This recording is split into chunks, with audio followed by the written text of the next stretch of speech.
इस मुल्क में हो क्या रहा है? आपने सबसे पहले घबराना नहीं है।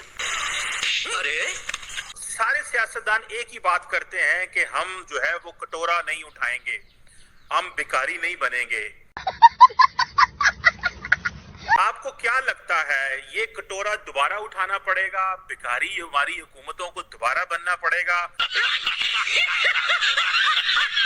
और अब तो अवाम भी गुस्सा करते हैं, वो कहते हैं कि ये हमारे नाम पे पैसा लेते हैं एंड देन खाते हैं।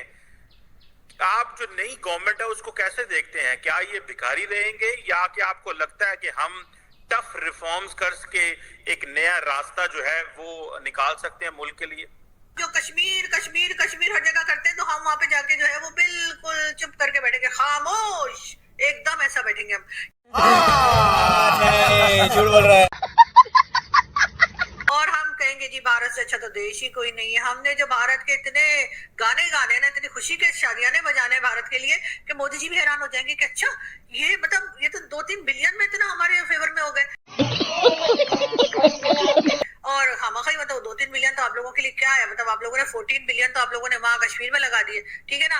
तो अगर उसमें से 2-3 बिलियन अगर आप पाकिस्तान को दे देंगे, मतलब उधार दे दें।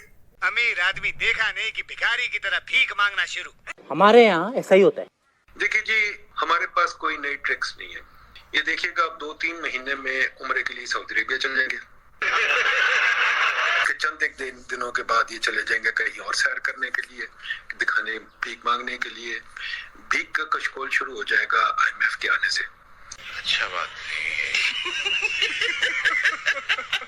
लोन बोल के दे दें और उससे क्या होगा, हम खा थोड़ी जाएंगे। हाँ, चाइना की तरफ मत देखिएगा, ठीक है? चाइना जो है वो उसको ना हमारी लैंग्वेज आती है ना हमें चाइना की लैंग्वेज आती है। इस वजह से होता ये कि वो जब पैसे मांगते हैं तो हमें लगता है कि वो हमें और देने को कह रहे हैं, इसलिए हम उनसे कहते हैं ला और पैसा दे दो। अब ये औरत बकवास कर रही है। ये देखिए लैंग्वेज का प्रॉब्लम है, पैसा वापस नहीं कर पा रहे, हालांकि वो हर बार हमारी नियत होती है देने की, बिल्कुल हमारी पक्की नियत होती है कि हमने पैसा वापस करना है, लेकिन वो मांगते ठीक तरीके से देंगे।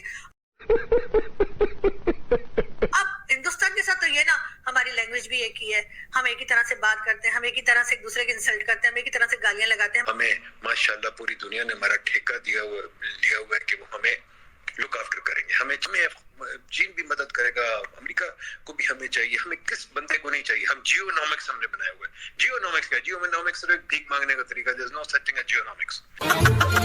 जब भारत हमें पैसा दे देगा, भारत हमसे पैसा वापस मांगेगा, तो वो जबान क्योंकि हमारी एक ही होगी तो हमें समझ आ जाएगी कि हम मांग रहे हैं। और जैसे ही मोदी जी, यकीन कीजिए, आपने हमें लोन दे दिया और उस लोन की जो भी आपने टाइम लिमिट रखी कि जी 2 साल बाद देना है, 4 साल बाद देना है, और उसके बाद जो है हम दे देंगे, 20-30 साल में दे ही देंगे हम वापस। दीदी वाह दीदी। और जैसे ही आप हमें कहेंगे कि लोन दे दीजिए वापस, तो आप यकीन कीजिए हम थोड़ा थोड़ा करके आपको दे देंगे, हम लेके नहीं भागेंगे। वैसे भी आप लोग हमारे दिल के बहुत करीब हैं, और जब आप पैसा दे देंगे तो आप तो हमारे पेट के करीब, कानों के करीब, आंखों के करीब, हर जगह ही पहुंच जाएंगे। मुकेश अंबानी साहब को थोड़ा सा समझाइए कि पैसा इतना खर्च नहीं करते शादियों पे, और थोड़ा पैसा बचा लीजिए और पड़ोसियों को दे दीजिए।